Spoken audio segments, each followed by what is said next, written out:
satu-satunya gak cukup deh buat membeli semua peralatan kelas. Masa? Bukannya udah bayar semua ya? Coba lihat catatannya. Wah, kalau laporan seperti ini kurang jelas berapa penerimaan dan berapa pengurangannya. Ya, benar juga. Bagaimana kalau kekurangan tadi pinjam dulu punya saya? Saya masih ada kok uang jajan yang saya kumpulkan. Kalau saya sih terserah ketua, gimana? Bagaimana kalau kita beli barang yang penting dulu, kurangnya nanti, supaya nggak pinjam uang kamu? Kalau begitu, saya sama ketua beli perluan kelas, gimana?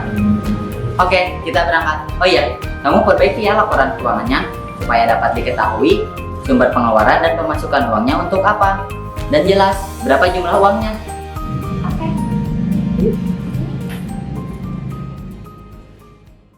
Cuplikan percakapan pada tayangan tadi menggambarkan bentuk laporan pendapatan dan belanja kelas. Bagaimana bentuk anggaran pendapatan dan belanja negara? Mari kita simak pemaparan mengenai postur APBN. Salam dan bahagia. Perkenalkan, saya Yusuf Suheri dari SMK Negeri 1 Cianjur, mengajar mata pelajaran administrasi pajak. Tujuan kita mempelajari postur APBN: 1. Mengetahui pengertian postur APBN. 2. Mengetahui format dan struktur APBN. 3. Mengetahui komponen postur APBN. Format APBN di Indonesia mengalami perubahan sejak tahun 1969 hingga tahun 2000. Indonesia menerapkan format APBN dalam bentuk T-account atau kontrol. Format T-account diterapkan dengan prinsip bahwa APBN Indonesia saat itu adalah anggaran berimbang dinamis. Artinya, jumlah penerimaan negara selalu sama dengan pengeluaran negara dan diupayakan meningkat dari tahun ke tahun. Sejak tahun 2001 hingga saat ini, prinsip APBN yang dipakai adalah anggaran surplus atau defisit. Karenanya, format APBN Indonesia diubah menjadi E-account atau staple. Terdapat beberapa alasan sekaligus tujuan perubahan format APBN di Indonesia, yaitu meningkatkan transparansi, mempermudah analisis komparasi, mempermudah pengendalian, pelaksanaan, dan pengelolaan APBN, memudahkan implementasi desentralisasi fiskal, menyesuaikan dengan best practice di dunia internasional berdasarkan Government Financial Statistics. Postur APBN terdiri atas 4 komponen, yaitu pendapatan negara, belanja negara, keseimbangan primer dan keseimbangan umum, serta pembiayaan anggaran. Mari kita bahas satu persatu. Yang pertama, pendapatan negara dan hibah. Pendapatan negara adalah hak pemerintah pusat yang diakui sebagai penambah aset. Sumber penambah aset yang pertama yaitu dari penerimaan perpajakan, yaitu semua penerimaan negara yang terdiri atas pendapatan pajak dalam negeri dan pendapatan pajak perdagangan internasional. Selanjutnya, dari pendapatan penerimaan negara bukan pajak, yaitu semua penerimaan pemerintah pusat yang diterima dalam bentuk penerimaan dari sumber daya alam, pendapatan bagian laba BUMN, serta pendapatan badan layanan umum, dan penerimaan negara bukan pajak lainnya. Dan yang terakhir, pendapatan dari penerimaan hibah, yaitu setiap penerimaan negara, baik hibah dari dalam negeri maupun luar negeri. Komponen yang kedua berikutnya yaitu belanja negara. Belanja negara adalah seluruh kewajiban pemerintah pusat yang diakui sebagai pengurang nilai kekayaan bersih. Belanja negara terdiri dari belanja pemerintah pusat. Belanja pemerintah pusat diklasifikasikan menurut organisasi, fungsi, dan jenis belanja. Klasifikasi belanja pemerintah pusat menurut organisasi disesuaikan dengan susunan organisasi kementerian negara atau lembaga pemerintah pusat.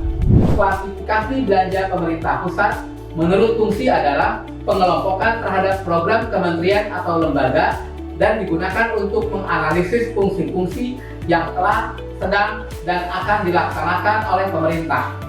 Klasifikasi belanja pemerintah pusat menurut jenis belanja terdiri atas belanja pegawai, belanja barang, belanja modal, pembayaran bunga utang, subsidi, belanja hibah, bantuan sosial, dan belanja lain-lain. Transfer ke daerah dan dana desa merupakan belanja negara yang diberikan kepada daerah untuk mendanai pelaksanaan desentralisasi fiskal dan otonomi daerah, serta pembangunan desa. Tujuannya untuk mengurangi kesenjangan pendanaan dan pelayanan publik antara pemerintah pusat dengan pemerintah daerah, serta kesenjangan antar daerah. Komponen yang ketiga yaitu keseimbangan primer dan keseimbangan umum. Keseimbangan primer merupakan selisih dari total pendapatan negara dikurangi belanja negara di luar pembayaran bunga utang. Keseimbangan primer merupakan salah satu alat analisis untuk melihat keberhasilan atau kesehatan fiskal. Apabila keseimbangan primer lebih kecil sama dengan 0, maka bunga utang dibayarkan dari pembiayaan. Dan apabila keseimbangan primer lebih besar sama dengan 0, maka sebagian bunga utang dapat dibayar dari bukan pembiayaan. Sementara itu, keseimbangan umum merupakan total penerimaan dikurangi dengan total pengeluaran termasuk pembayaran bunga utang.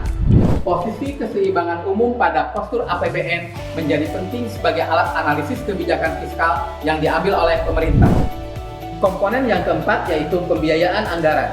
Pada prinsipnya, pembiayaan anggaran merupakan penerimaan yang perlu dibayar kembali, penerimaan kembali atas pengeluaran tahun-tahun sebelumnya, pengeluaran kembali atas penerimaan tahun sebelumnya, penggunaan saldo anggaran lebih, dan atau pengeluaran yang akan diterima kembali baik pada tahun yang bersangkutan maupun tahun berikutnya. Faktor yang menjadi dasar pemerintah melakukan aktivitas pembiayaan anggaran yaitu untuk menutup defisit APBN, untuk memenuhi kewajiban pembayaran utang pemerintah, untuk mendukung kebijakan pemerintah dalam bidang tertentu seperti dalam bentuk penerusan pinjaman, penyertaan modal negara. Peserta didik yang berbahagia, melalui postur APBN, publik dapat menilai perkembangan kinerja kebijakan fiskal, kondisi keuangan, kesinambungan fiskal, serta akuntabilitas pemerintah. Peserta didik selaku generasi muda, mari peduli uang kita.